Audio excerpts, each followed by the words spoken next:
3,200 i-enrollment yabantwana esikolweni esisodwa.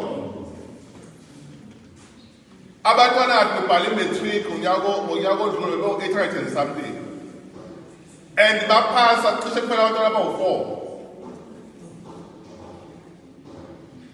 I'm sharing this so that you understand ukuthi iy'nkinga zikhona kodwa afani,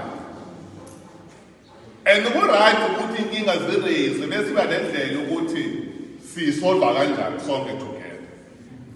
And wasetheka ukuthi enye yaley'nkinga yesikolo sosusoba yiphathi ukuthi asibe khona isikolo la khona abantwana ngoba already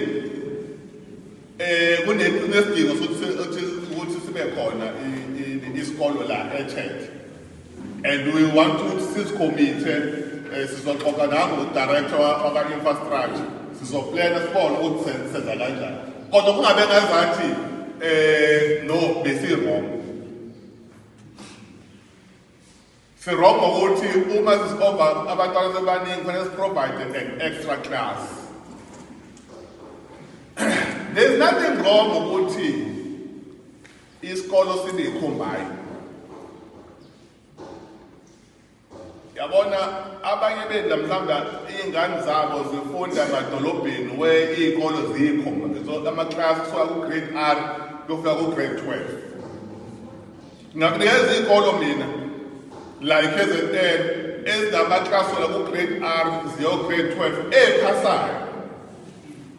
Now, le narrative ethi abantwana base-high school basho abadala, that's not the problem yesikolo, it's the problem yasekhaya.